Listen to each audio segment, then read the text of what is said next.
네, 안녕하세요, 여러분. 아이고, 손을 이렇게요. 백치 8번째 시간 이어나갈 것이고요. 2부에서 가장 제가 예전에 말씀드렸던 가장 중요한 부분이라고 여겨졌던 로고진과 무이시킨이 서로 의형제를 맺고 무이시킨이 모스크바로 돌아오면서부터 어떻게 보면은 누군가의 시선을 계속해서 자각하게 되죠. 그게 사실은 로고진이 자기를 노리고 있다라는 올바른 느낌이었습니다. 그래서 이제 한스 홀바인이라고 하는 화가의 그리스도의 죽음이라고 하는 그림, 복제 미술품을 같이 보기도 하고 또 신앙 고백을 하기도 하고 나스타샤 필리포프나와 사실은 로고진이 전쟁과 같은 사랑을 서로 하고 있다 이런 식이고 무의식인에 대한 로고진의 감정은 이중적이었죠. 어떻게 보면 형제처럼 느끼기도 하고 자신의 마음을 이렇게 다 털어놓는 사이기도 하였지만 나스타샤 필리포프나의 마음속에 사실은 자기 로고진 자신은 협잡꾼으로 이렇게 취급되고 있고 나스타샤 필리포프나가 어떻게 보면 진정으로 어떻게 보면 자기 마음을 이해해주고 연민해주는 사람은 어떤 의미에서는 무의식인 공작이다라는 것을 알고 굉장히 무의식인을 보면은 로고진이 굉장히 분노를 하면서도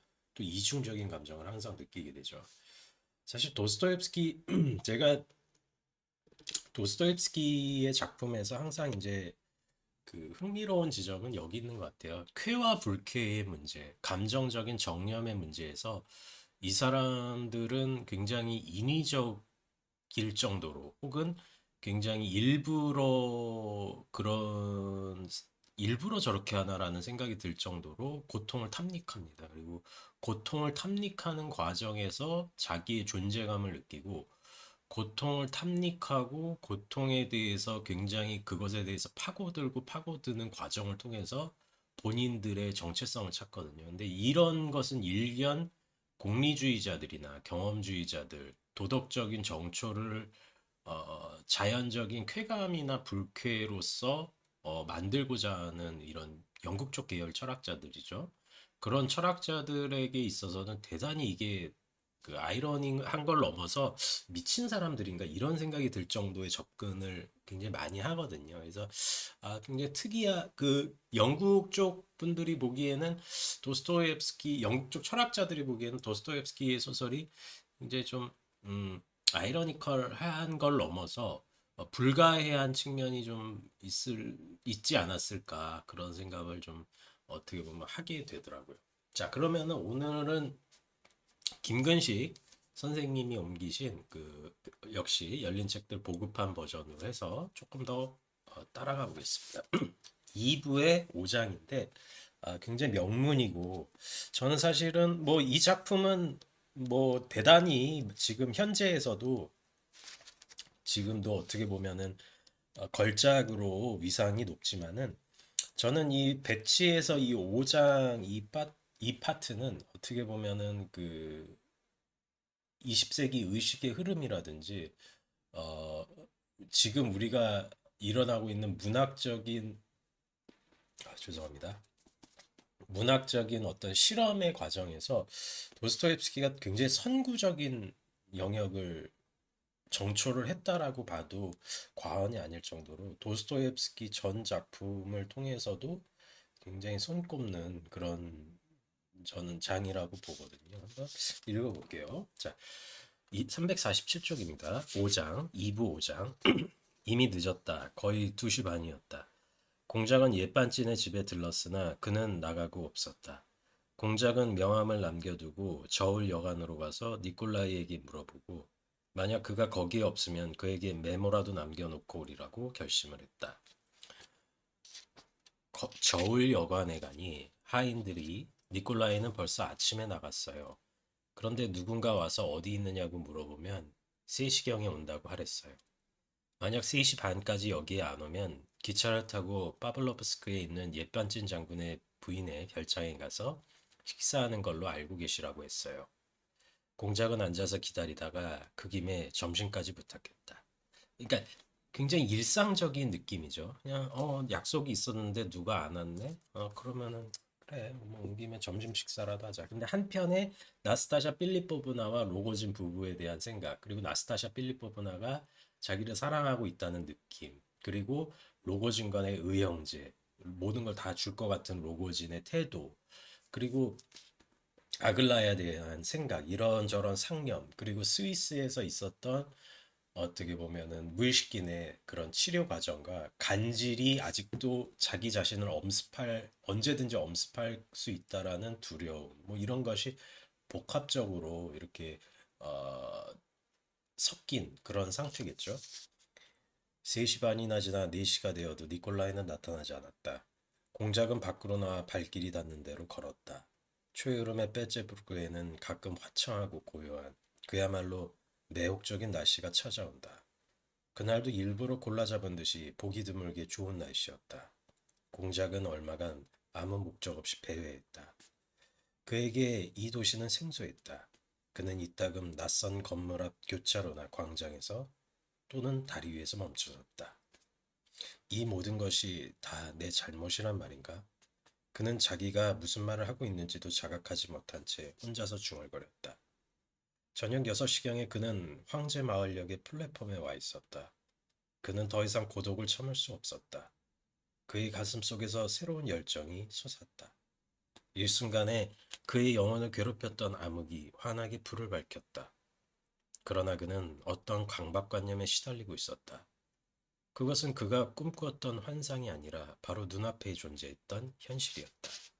이제 점점 이 강박이 원예용 칼로 사용해서 책을 이렇게 나눈다라고 하는 그런 로고진의 말도 기억이 나고 점점 그게 실체화가 되기 시작을 해요. 이미 저울여관에 있을 때부터 349쪽 몇 시간 동안 어쩌면 그 이전부터 그는 자기 주변에서 무언가를 찾기 시작했다.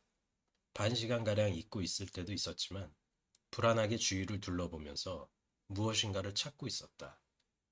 그러나 공작은 방금 자신의 내면에 있는 병적인 충동, 즉 오래전부터 사로잡혀 있으면서도 지금까지 전혀 의식하지 못했던 충동을 발견했다. 그러자마자 그의 관심을 비상하게 끌었던 또 다른 기억이 갑자기 떠올랐다. 주위에서 무언가를 찾고 있는 자신을 깨달은 순간에 그는 도로에 서서 어느 상점의 진열장 안에 있는 상품을 호기심 있게 들여다본 것이다. 불과 5분 전에 그 상점의 유리창 앞에 자기가 서 있었는데 그것이 진짜였을까? 허상이 보였던 것은 아닐까? 무언가 혼동한 것은 아닐까? 그 상점과 상품은 정말로 존재하는 것일까? 그는 당장에 이 모든 것을 확인하고 싶었다. 오늘 그는 특히 병적인 상태에 있는 자신을 발견했다. 그것은 과거에 그의 병이 발작하기 전에 느끼곤 했던 상태와 똑같았다. 어, 지금 현실 망각이 지금 되어 있는 거죠. 그러니까 외부 세계에 대한 확신이 마치 데카르트처럼 이 자신을 공작 자신을 엄습했다라고 볼 수가 있죠. 데카르트가 나는 생각한다 그러므로 존재한다. 나는 의심한다 그러므로 존재한다라고 이야기를 했을 때 외부 세계에 대한 데카르트 자신의 불확신과 그것에 대한 회의가 그것에 대한 의구심이 의심하는 자아를 만들었고 그 의심하는 자아를 제외하고 나서는 그 어떤 외부 실제에 대한 확실성을 담보할 수 없다라는 굉장히 발칙한 주장까지 이어졌죠. 지금 공작도 마찬가지의 상황인데 내가 보고 있던 것이 과연 실제하는가? 나한테 지나간 시간이 과연 내가 그것이 있다라고 정당하게 주장할 수 있는가? 이런 질문까지 나아가고 있다는 것이죠. 그는 발작 직전에 유난히 산만해지고 특별히 신경을 써서 유심히 보지 않으면 사람과 사물들을 혼동하고 했던 때를 기억하고 있다. 그러나 그가 정말로 그때 상점 앞에 서 있었는지 확인하고 싶은 특별한 이유가 있었다. 상점의 진열장에 전시된 물건들 중에는 유난히 그의 시선을 끌었던 은화 60꽃베이가처럼 되는 물건이 하나 있었다. 그는 몽롱하고 불안한 상태에 있었음에도 그것을 기억했다. 따라서 그 상점이 정말로 존재했고 그 상품이 다른 물건들 사이에 진열되어 있었다면 그 상품 때문에 그가 멈췄을 것이다. 그렇다면 그 상품은 그가 방금 기차역에서 나와 무겁고 몽롱한 상태에 빠져 있을 때조차 그의 주의를 끌 만큼 그에게 관심을 불러일으켰다는 것을 뜻했다. 이거는 어떻게 보면 또 굉장히 이게 화려하죠. 질문, 이 문장이. 내가 그 사태의 5초에 있어서 몇 초 전에 내가 과연 그 순간에 있었느냐를 확인할 수 있는 자아 정체성의 확립이, 자아 정체성에 대한 확신이 사실은 그 순간에 내 눈을 가장 기억에 남게 했던 impression, 인상이란 얘기죠. 60코페이카짜리 하나의 물건을 통해서 내가 그 과거를 지나쳐 왔다는 것을 나 자신한테 설득할 수가 있다라는 얘기죠. 그러니까 관념을 통해서 관념이 진짜였다라는 것을 확인을 하는 과정인데, 거기서 60코페이카라고 하는 하나의 사물이 등장을 하니까 어떻게 보면 이거는 유물론적 입장에서, 경험론적인 입장에서, 혹은 자연주의적인 입장에서 의식의 실제성을 확보했다라고도 볼 수가 있지만은, 또한 이것은 기억에 있는 기억을 통해서 기억 전체를 구성한다라는 측면에서 보았을 때는 또한 관념론적으로 또 해석이 될 수가 있는 거죠. 이거 좀 한번 직접 음미를 하셔도 굉장히 이게 명문이거든요. 계속 한번 읽어볼게요. 그는 오른쪽을 바라보며 우수에 젖어 걸었다. 그의 심장은 불안한 초조감으로 고동치고 있었다. 마침내 그는 그 상점을 발견했다. 이곳으로 되돌아오려는 생각을 했을 때 그는 상점에서 500보가량 떨어진 곳에 있었다. 바로 그 60코페이카짜리 물건이 있는 곳이다. 물론 60코페이카밖에 안 돼. 그 이상의 가치는 없는 거야. 그는 속으로 이렇게 되뇌며 웃었다. 그러나 그의 웃음은 신경질적이었다. 그는 몹시 힘들어지기 시작했다. 분명하게 기억이 났다. 중요하죠. 이 부분. 바로 이 진열장 앞에 서 있다가 갑자기 몸을 획 돌렸고 그때 로고진의 시선에 놀랐던 것이다. 그가 옳았다는 것을 확인하고 그는 상점에서 성급히 물러났다. 그는 이 모든 것을 빨리 숙고해야 했다. 숙고해야 했다. 기차역에서 있었던 일도 결코 환각이 아니라 과거에 있었던 그의 모든 불안과 관련되어 틀림없이 그에게 벌어졌던 사건이란 게 확실해졌기 때문이다. 그러나 극복할 수 없는 혐오감이 또다시 가슴속을 밀치고 왔다. 그는 아무것도 생각하고 싶지 않았다. 그는 아주 다른 것에 대해 생각하기 시작했다. 자, 로고진이 정말로 따라 붙고 있는 거예요. 그러니까 도스토옙스키의 백치는 악령과는 다르게 주관의 내면에 있는 어떤 악마성을 굉장히 잘 그려내고 있어요. 그러니까 오히려 무의식인 같은 존재는 순박하고 순진해요. 그건 뭐 당연한 얘기를 했네요. 근데 로고진의 존재는 굉장히 이중적이고 입체적이죠. 그러니까 이게 무슨 얘기냐면은 악이라는 것이 오히려 더 도스토옙스키 작품에서는 구체성을 가지고 있어요. 그러니까 무의식긴도 알고는 있는 거야. 악을 짐작은 하는데 이 사람은 악을 보고 싶어 하지를 않아요. 그러니까 이 사람이 과연 옳은지 그른지에 대해서는 여러분들도 한번 생각을 해보셔야 되는 지점이 있거든요. 이 사람은 오히려 로고진의 시선과 로고진이 자신을 따라잡고 있고 따라오고 있다라는 것을 자각을 하고 있어요.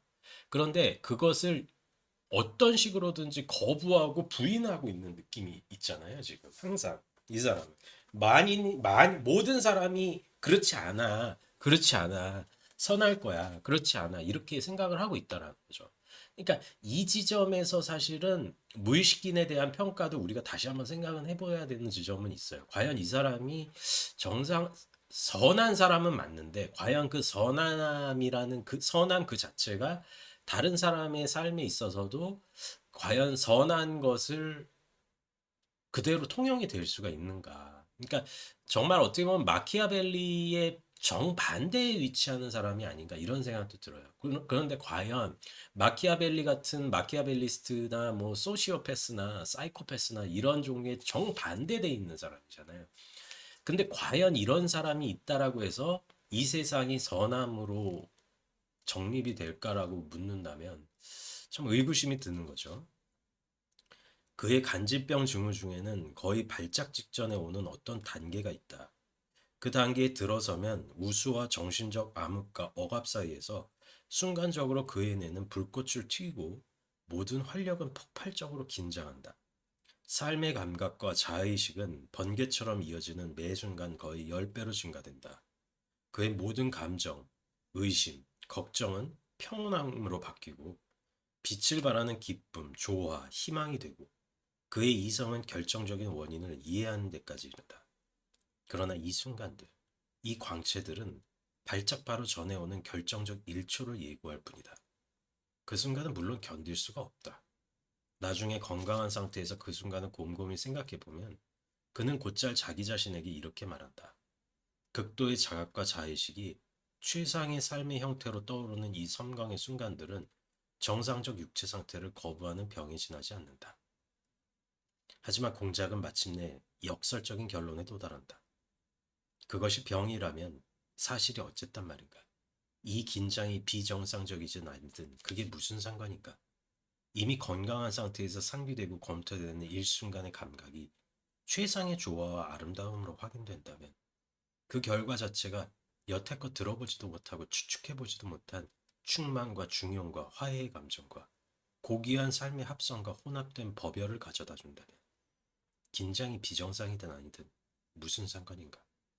그러니까 칸트가 이야기를 하든 도스토옙스키가 얘기를 하든 우리가 가닿지 못하고 가닿으면은 안 될 것 같은 환희의 순간을 도스토옙스키는 간질 직전에 간질 직전의 순간으로 지금 묘사를 하고 있는 거거든요. 모든 분열된 것이 가장 극단적으로 분열되어 있는 것이 종합되고 화해되고 가장 원수였던 사람들이 서로 용서를 하고 가장 종합되지 않을 것 같이 극단적인 모순에 있는 것이 가장 하나로 통합이 되고 어떻게 보면 철학적인 사태로 이야기하면 절대적인 필연성으로 확보되는 법칙의 자연적 법칙의 세계와 우리가 이건 운명의 세계겠죠. 그 운명의 세계야 우리의 내면에서 펼쳐지는 자유와 자율의지의 세계가 어떻게 보면은 한순간에 총체적으로 결합이 되는 순간, 화해가 되는 순간, 종합이 되는 순간을 지금 도스토옙스키가 이런 식으로 묘사를 하고 있는 거예요. 그렇다. 이 순간을 위해 나의 모든 생을 내줄 수 있다. 그 1초의 그 환영을 위해, 그 환각과 최상의 삶을 위해 라고 말할 수 있었다면 물론 그 순간은 그의 전생의만큼의 가치가 있는 것이다. 그러나 그는 자신의 결론이 가지고 있는 변증법적인 면에 대해서는 개의치 않았다. 그러니까 변증법적인 게 그거예요. 극단적인 것의 어떤 화해. 그런데 그 극단적인 것의 화해는 선엄적 이념, 선엄적 가상을 통해서 산출된 우리의 머릿속에서만 산출될 수 있는 이론 이성의 결정체가 현상계에 도달했을 때 그 현상계의 이념 자신을 실현하는 과정에서 분열을 일으키고 모순을 일으킨다라는 것이 변증법의 핵심이거든요. 그런데 변증법은 또한 화해, 그것을 그 유한적이고 모순적이고 분열된 사태를 낳은 그 이념 자신이 다시금 이것을 지향을 함으로써 자기 자신으로 돌아오는 과정을 사실은 변증법이라고 봐야 했을 때 이것이 의미하는 것은 굉장히 변증법적이다라고 하는 건 맞죠. 이미 이 순간은 간질병 환자인 마호메트가 쓰러진 물병에서 물이 쏟아지기 전에 알라신의 모든 집들을 관찰할 여유가 있었던 바로 그 순간일세. 그렇다. 그는 모스크바에서 로고진과 자주 만나 이것에 대해서만 말하였다. 로고진이 아까 말했지. 내가 그때는 그에게 형제였었다고. 그는 오늘 처음 그는 그렇게 말했어. 근데 로고진의 시선을 느끼고 있는 거예요. 그리고 이게 참 묘한 말이잖아요. 물이 떨어지기 직전에 그 찰나의 순간에 마호메트는 알라신을 만났고 알라신의 집까지 다 봤다는 거잖아요. 그러니까 시간을 넘어서 시간에서 비껴져 나가서 완전한 자유의지로 자기를 설명할 수 있는 지점에 다 가는 순간이 과연 어, 참 어려운 얘기네요. 어려운 얘기기도 하고 환상적인 얘기죠. 그러니까 최근에 뭐 개봉한 아바타 같은 영화도 그렇잖아요. 뭐 신체를 이렇게 바꾸는 거였잖아요. 어떻게 보면은 잠깐 이렇게 들어가서 바꿔가지고 그 이렇게 움직이는 그런 내용들이었잖아요. 그러니까 뭐 이런 것은 인간의 상상력을 어떻게 보면 또 크리스토퍼 놀란의 인셉션 같은 영화도 생각이 나고 인터스텔라나 뭐 이런 영화들 아니면은 뭐 많은 영화들이 있죠. 그러니까 결과적으로 그 찰나적인 환각의 순간인데 전 그 중에서도 참 이게 문장이어서 그렇던 것 같아요. 한 문장 한 문장 이렇게 생각을 하다 보면은 도스토옙스키가 이 무의식인의 의식에 들어가서 한 줄 한 줄을 그거를 파헤치고 있는 걸 보면은 아, 참 대단한 사람이다 이런 생각이 드는 것 같아요. 계속 한번 읽어보죠. 그는 여름 공원에 있는 나무 밑 벤치에 앉아 그 생각을 해보았다. 거의 7시가 됐다. 공원은 텅 비었다. 무언가 어두운 것이 일순간 지는 애를 스쳐 지나갔다. 공기는 답답했고 멀리서 소나기가 오는 징후가 느껴졌다. 지금의 관조적 분위기가 그에게는 어떤 유혹과 같았다.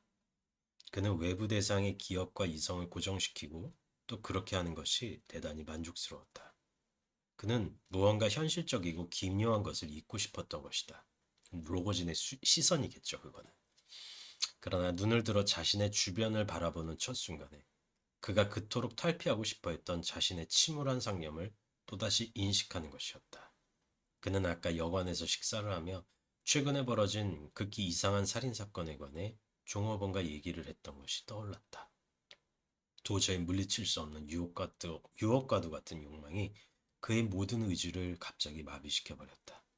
그는 공원 벤치에서 일어나 곧바로 빼째부르크 구 쪽으로 걸어갔다. 그 여자는 틀림없이 파블로프에 간 걸 거야. 안 그러면 니콜라이가 약속대로 저울여관에 무슨 메모를 남겨놨겠지. 그로서는 자기가 걸어서 어디론가 가고 있다는 것을 안다는 사실만으로도 아주 만족한 상태였다. 그러나 1분이 지나자 그는 자기가 어떤 길로 가고 있는지 거의 의식하지 못한 채 그냥 걷고만 있었다. 자신의 갑작스러운 생각을 계속 숙고한다는 것이 몹시 역겨워지고 불가능해지기 시작했다. 그는 고통스럽게 긴장된 주의력으로 시야에 들어오는 모든 것들, 하늘, 내바강을 바라보았다. 천둥 소리가 들렸다. 몹시 후덥지근했다. 왜 그런지 지금 그에게는 모든 것이 다 선명하게 기억났다. 신물이 날 정도로 지긋지긋해지는 음악의 한 소절이 끈질기게 떠오르듯이 레베제프의 조카가 눈에 아른거렸다. 레베제프는 발을 구르며 그 아이들을 야단치기고 있지만 속으로는 무척 아끼고 있을 거야. 그리고 자기 조카도 그렇게 사랑하고 있는 걸 불보듯 보면 뻔하지. 그런데 공작은 왜 이렇게 그들을 속단하고 있는 걸까? 레베제프와 뒤발이 백작 부인 참 묘한 일이다. 그런데 로고진이 살인을 하면 그는 적어도 마구잡이로 하지는 않을 거야. 6명의 일가족을 살해하는 난장판은 벌어지지 않을 거야. 도면에 따라 주문에 만든 흉기와 완전히 실신하다시피 한 6사람들. 로고진이 도면을 준비하면 흉기를 준비할까? 그에게는. 하지만 로고진이 살인을 할 거라는 가능성이 있을까? 공작은 갑자기 치를 떤다. 이 같은 가정을 이처럼 냉소적이고 노골적으로 하는 거는 저열한 죄악이다. 그러니까 지금 사실은 이 상황을 이렇게 보면은 이미 로고진이 사고를 칠 거를 이미 아는 것 같아. 이미 이 공작은. 그러니까 그런 사건이 있었지. 6명의 일가족이 그렇게 살해당한 그런 사건이 있었지. 근데 로고진이 범인이면은 과연 어떻게 행동을 했을까? 지금 이런 망상을 하고 있는 거예요. 그러니까 로고진이 이 사람은 뭔 짓을 할 거라는 걸 알고 있어. 제가 첫 번째 이 작품에서는 2명의 그야말로 악마가 등장하는데 로고진이라는 악마와 이폴리트라는 악마예요. 지금 여기서는 로고진에 대한 내면은 로고진 자체가 고백을 하는 것이 아니라 무의식인이라고 하는 한 명의 준 영매가, 그러니까 진짜 영매라서 영매라는 것이 아니라 중간에 매개를 하는 자를 통해서 로고진의 내면이 드러나거든요. 근데 그 후반부의 이폴리트 케이스에는 이폴리트가 자살 쇼는 아니고 자살을 진짜 하려고 했는데 그 자살을 하려고 하는 퍼포먼스 전에 이폴리트가 적은 수기를 이폴리트가 읽는 장면이 있거든요. 거기선 이폴리트 자신의 내면의 악마성을 자신이 읊어요. 그런데 로고지는 자신이 읊지 않고 지금 무의식인이라고 하는 중간 매개자를 통해서 대신 로고진의 내면이 폭로되고 있는 거거든요. 그러니까 그렇게 보셔야 되고 그 후반에 제가 또 이야기는 하겠지만 로고진이 이폴리트를 그 타락시킨 그 원인 중에 하나가 한스 홀바인의 그림 예수 그리스도의 죽음이라는 그림을 보여주고 로고진이 가지고 있는 불확실성과 그러니까 우리가 하나의 예수 그리스도의 뜻이 존재를 하고 신의 율법과 계명이 존재하는 사태 안에서 어, 산다라고 가정을 한다면은 우리의 삶은 우연이 아니라 누군가가 계획하고 누군가가 예정 조화를 시킨 필연적인 법칙 안에서 우리가 살고 있다는 거잖아요. 그러면은 우리는 어떤 행동을 하면은 그 예정 조화를 일으킨 절대자에 의해서 응당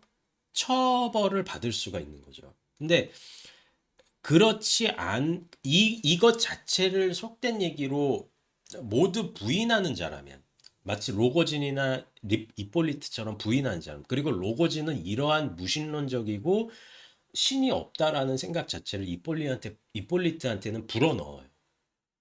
그런데 뮤시킨 공자한테는 로고진이 그게 불어넣어지지가 않는 거야. 이런 생각이. 그러니까 이 사람에게는 어떤 것도 대체할 수 없을 정도의 사리가 무의식인에게는 느끼는 거죠. 로고진이. 계속 한번 읽어볼게요. 그렇다. 이제는 모든 것을 명확히 해놓아야 한다. 356조. 모두들 서로의 마음을 명확히 읽어야 한다. 아까 로고진이 말한 것과 같은 암울하고 광적인 말은 없도록 해야 된다. 아무런 동정 따위도 없다고 말했다. 자네의 연민은 나의 동정보다 강할지 몰라. 하지만 그는 자신을 비방하고 있다. 로고진이 고대 러시아 역사를 보고 있다고? 그거야말로 연민이 아닐까? 그거야말로 연민의 시작이 아닐까? 그 한 권의 책이 로고진이 그녀에 대한 자신의 태도를 완전히 자각하고 있다는 것을 증명해 주는 것은 아닌가? 아까 그가 했던 얘기는 어떻고? 맞다. 그에겐 열정보다 더 깊은 무언가가 있다. 그런데 그녀의 얼굴이 단순히 정욕만을 불러일으키는가? 그 얼굴이 과연 정욕을 불러일으킬 수 있을까? 그 얼굴은 연민을 불러일으키며 모든 영혼을 사로잡는다. 바로 그 얼굴이. 그렇다. 그 고통스러운 추억이었다. 자, 이 무의식기는 육식 포페이카라고 하는 아주 작은 그 물건에도 자신의 기억을 완전히 빼앗길 정도로 굉장히 예민한 사람이에요. 근데 하나의 그 나타샤 필리포프나의 사진을 보고 이 사람이 받았던 충격이나 이 사람이 받았던 그런 어떤 마음의 그 동요는 과연 69배가 값을 떠나서 사실은 어, 미시킨이 그녀의 사진을 보고 느꼈던 감정은 더 어마어마하게 큰 것이었겠죠. 로거지는 이 모든 것에서 또 다른 원인, 즉 유욕의 원인만을 보고 있다. 그야말로 광적인 질투다. 아까 그가 했던 가정은 과연 무엇이었을까? 그런데 무엇 때문에 그런 것을 떠올렸을까? 양쪽이 다 미쳤다. 공작이 이 여인을 정욕 때문에 사랑한다는 것은 거의 불가능하다. 그래 맞다. 로고즈는 자신을 비방하고 있다. 그에게는 괴로워하고 연민할 수 있는 넓은 가슴이 있다. 그가 모든 진실을 알아내고 상처받은 그 반미치광이 여인이 무척이나 가련한 존재라는 사실을 믿게 될 때, 그는 지금까지 그녀로 인해 고통받았던 모든 것을 용서해주지 않을까? 그리고 그 여인의 하인과 형제와 친구와 예언자가 되어주지 않을까? 연민은 로고진 자신에게 새로운 삶의 의미와 교훈을 줄 것이다. 연민이야말로 모든 인간 존재에게 가장 중요하고 유일한 법칙이다. 제가 자꾸 이제 흉을 공부를 좀 했어야 돼가지고 이렇게 흉 얘기가 자꾸 최근에는 굉장히 흉을 많이 했어요. 왜냐면 저도 이제 흉으로 좀 테스트를 뭐 이렇게 받아서 뭐 시험 아닌 시험이고 뭐 이렇게 면접 아닌 면접을 이렇게 해가지고 흉을 많이 봤는데 흉 철학에서 가장 중요한 게 사실 이런 무의식인 같은 태도예요. 그러니까 다른 사람에 대한 연민, 다른 사람에 대한 감정적 이입인데 로고지는 그게 아예 없어요. 이폴리트도 없어요.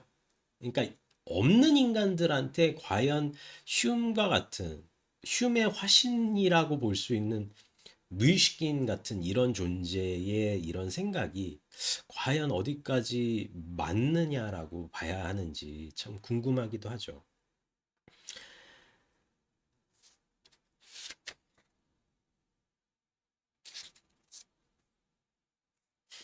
여기 나오네요. 슬슬 360쪽 그렇다. 359쪽부터 마지막 문장. 그렇다. 그것은 오늘 아침 그가 니콜라이프스키 기차역에서 내릴 때 사람들 틈에서 번쩍거렸던 바로 그 눈이었다. 지금 따라오고 있는 거예요, 지금. 그러니까 도스토옙스키가 굉장히 또 히치콕하고도 비슷한 게 히치콕이 프란스와 트리포와의 대담이라는 책에서 얘기도 했지만은 트리포가 선생님, 그러니까 히치콕 선생님 당신의 영화와 이 도스토옙스키가 굉장히 유사한 것 같습니다. 이런 얘기를 하니까 그거 한번 찍어보시는 게 어떠세요? 라고 물었거든요. 트리포가. 그랬더니 히치콕이 나도 참 좋아해요. 도스토옙스키. 근데 도스토옙스키의 각 문장은 다 잘 설계된 하나의 중독적인 독자를 끌어들이기 위해서 잘 설계된 어떤 지점이 있습니다라고 얘기를 해요. 그래서 그 문장을 다 하나하나씩 내가 커트해내는 것은 도스토옙스키에게 신뢰가 될 것 같아요. 뭐 이렇게 아주 정중하게 얘기를 했다라고 하거든요. 그러니까 이런 것도 지금 사실은 근데 히치콕은 무의식적으로도 도스토옙스키의 영향을 좀 받긴 했을 거예요. 그러니까 도스토옙스키의 영향을 받지 않은 20세기 예술가는 거의 없어요, 사실은. 그러니까 사상가도 없고 도스토옙스키의 영향을 받지 않은 사상가 뭐 예술가는 거의 없다라고 봐도 되는데 지금 이것도 지금 굉장히 이 글을 산문적으로만 받아들일 수는 없는 지점이 있는 게 뭐냐면 이런 로고진이 따라잡는 눈의 초점, 누군가가 지금 살펴보고 있다라고 하는 제3의 관찰자의 시점이 이 글에서 굉장히 우리를 읽는 우리로 하여금 상당히 이거를 흡입력 있게 느끼게 하는 거죠. 그리고 아까 로고진의 집에서 앉아 있을 때 어깨 너머로 포착했던 바로 그 눈이었다. 로고진은 부인했다. 대체 그게 누구의 눈이었을까? 공작은 아까 아글라야를 보러 기차에 올라타면서 이날 또다시 그 눈을 봤다. 로고진을 찾아가 그거 너였지? 누구의 눈이었지? 눈이지? 라고 묻고 싶었다. 그러다가 공작은 역에서 칼을 파는 그 상점 앞에까지 다다랐다. 60꽃배기가라는 것을 알고 있었다. 계속 돌고 있어요, 지금. 세 번째예요, 지금. 얘만 몰라, 지금. 우리는 알죠. 지금 60꽃배기가가 지금 여기 한 번, 두 번, 세 번 나오는 것 같거든요. 두 번이구나. 세 번이네요. 세 바퀴 돌고 있는 거예요, 지금. 이 공원을. 그리고 로고지는 거기서 계속 살피는 거예요. 저 무의식인 저거 지금 뭐 하는 거야? 계속 살피는 거예요. 그리고 얘는 지 머릿속에만 간질 발작 나오기 직전에 그 상황만 느끼고 있기 때문에 지금 둘이 계속 돌고 있는 거야. 마침내 기이하고 몸서리치는 악마가 그에게 달라붙어 더 이상 그를 떠나려 하지 않는다. 그 악마는 그 여름 공원의 보리수 아래서 망상에 젖어 있을 때 다음과 같이 속삭였다. 만약 로고진이 아침부터 그를 그러니까 자기 자신이야. 무의식인의 그 의심하는 자예요. 쫓아다니며 그의 동태를 일일이 감시할 필요가 있었다면 그가 파블로스크에 가지 않는 것을 알아낸 다음 로거지는 빼째부르크에 있는 그 집으로 가서 그녀를 더 이상 보지 않을 거야. 내가 빼째부르크에 온 것은 그 일 때문이 아니었어라고 한 말을 확인하려 할 것이다. 공작은 발작적으로 집으로 향해 달아갔다. 왜냐면 이 사람을 설득을 시켜야 되니까. 나는 그녀 보러 온 게 아니야. 그녀 보러 온 게 아니야. 그가 거기서 정말로 로고진을 만난 것일까? 공작은 오로지 불행한, 암울하지만 납득할 수 있는 생각들로 고통받는 사내를 보았을 뿐이다. 솔직히 로고지는 아까 자신을 숨기고 거짓말했으나 황제 마을역에서는 거의 숨지도 않고 그대로 서 있었다. 그러니까 뻔뻔하게 서 있었는데 나 너 안 봤어. 이런 거예요, 로고진도. 로고진이 아니라 오히려 공작이 자신의 몸을 숨기려 들었다. 설마 로고진이겠어? 얘는 이렇게 착한 애야. 이제 집 근처에 다가온 로고진은 공작과 50보 가량 떨어진 반대편 인도에서 팔짱을 껴고 기회를 엿보고 있었다. 로고진의 모습이 확연하게 보였다.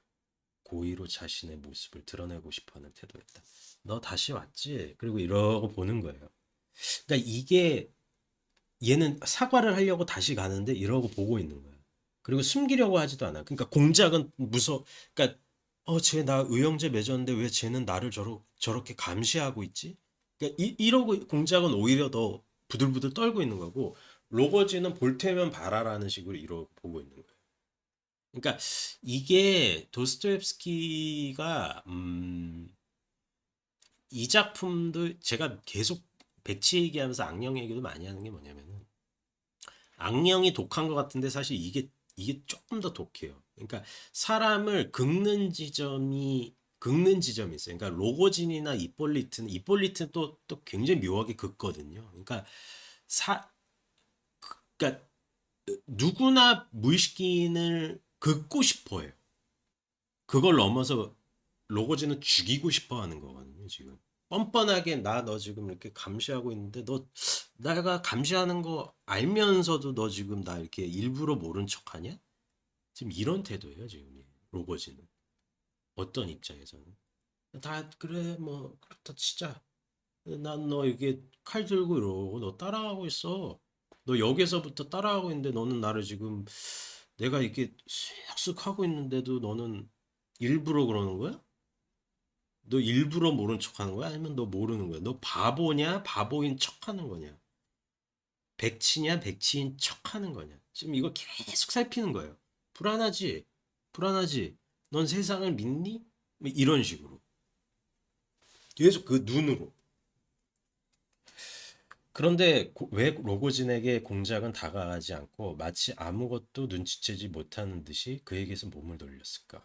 그들은 눈이 서로 마주치기까지 했다. 그렇다. 이들의 눈이 서로 마주쳤다. 이 둘은 서로 상대방을 바라보았다. 사실 그는 아까부터 로고진의 손을 잡고 함께 그곳으로 가고 싶어 하지 않았던가. 그냥 눈까지 마주친 거예요. 그는 내일 직접 로고진에 찾아가서 그녀 집에 갔다 왔다는 얘기를 해주려 하지 않았는가. 그런데 여기서 우리가 또 한번 생각을 해봤는데 이 사람이 지금 제정신이 아닌 상태에 있는 간질 직전에 환희 직전의 상태에 있다라는 것도 간과해서는 안 된다고. 근데 보긴 봐요. 왜냐면은 결론이 이 사람이 지금 칼을 들고 있었거든. 칼을 들고 있었어요. 그러니까 쭉 한번 넘어가 볼게요. 그래서 362쪽. 대문 근처는 유난히 컴컴했다. 그러잖아도 대문의 색은 칙칙한 편이었다. 밀려오는 소나기 먹구름이 황혼빛을 삼켜버렸다. 벼랑간 그는 대문 깊숙한 곳에서 어두컴컴한 층계 입구에서 한 사람을 보았다. 그 사람은 누군가를 기다리고 있다가 눈 깜짝할 사이에 사라졌다. 누군지 아시겠죠? 로고진이죠. 공작은 그 사람을 분명히 알아볼 수 없었다. 물론 그가 누구인지도 추측할 수 없었다. 게다가 그곳을 지나가는 사람이 한둘이었으랴. 그 사람이 누군지 드디어 드러났다. 그는 로고진이었다. 상당히 컴컴하기는 했지만 단숨에 그곳까지 달려 올라간 공작은 누군가가 구멍 속에 숨어 있는 것을 알아챘다. 갑자기 공작은 오른쪽은 보지 않은 채 그 옆으로 지나쳐가고 있었다. 그러나 한 발자국도 채 못 가서 참지 못하고 돌아봤다. 아까의 두 눈이, 바로 그 두 눈이 갑자기 공작의 눈과 마주쳤다. 로고진의 눈이 빛나기 시작했다. 광기가 도는 미소는 그의 얼굴을 일그러뜨렸다. 빠르뺀 로고진, 믿을 수가 없어. 그리고 갑자기 무엇인가가 그의 앞에서 전개되었다. 비상한 내면의 빛이 그의 영혼을 비춰주었던 것이다. 이 순간은 아마 0.5초가량 지속되었을 것이다. 하지만 그는 자기의 가슴속에서 그 어떤 힘으로도 억제할 수 없이 저절로 터져나온 무서운 비명의 첫마디를 기억한다. 그런 직후에 그의 의식은 순간적으로 사라졌고 완전한 암흑에 묻혔다. 이미 오래전에 없어졌던 간질병 발작이 일어난 것이다. 잘 알다시피 간질병 발작은 순간적으로 온다. 그러니까 로고진이 무의식인을 죽이려는 그 순간에 간질 발작이 딱 찾아온 거예요. 전신과 모든 안면은 근육은 경련을 일으킨다. 그 무언가도 곁줄 수 없는 상상 불가능한 무서운 비명이 인간적인 모든 것을 일순간에 토해버리려는 듯 한꺼번에 가슴속에서 터져나온다. 이 사람의 내부에 있는 다른 누군가가 비명을 지르는 것 같은 생각을 들게 한다. 많은 사람들은 간질병 발작을 일으키는 사람들 대부분이 무언가 신비스러운 듯한 지독한 공포감을 일으킨다고 한다. 그래서 추정할 수 있듯이 그처럼 지독한 인상을 수반한 공포감이 갑자기 로고진을 그 자리에서 마비시켰다. 이로써 공작은 이미 로고진이 뽑아든 피할 수 없는 칼세례를 면할 수 있었다. 로고진은 그게 간질병 발작이라는 것을 생각해 볼 겨를도 없이 공작이 비틀거리며 발령 자빠져 층계 아래로 굴러떨어져 돌계단에 뒤통수를 부딪히는 것을 보고 넘어진 공작을 우회하여 허둥지둥 여관에서 도망쳤다. 환자의 몸은 경련과 발작으로 15계단쯤 되는 층계층까지 굴렀다. 아주 빨리 5분도 채 안 되어 사람들은 그를 발견하고 모여들기 시작했다. 머리 부근에 낭자하게 고인 피를 본 사람들은 의아해했다. 그러나 사람들은 그 원인이 간질병 발작 때문이라는 것을 알아냈다. 살인사건이 아니라.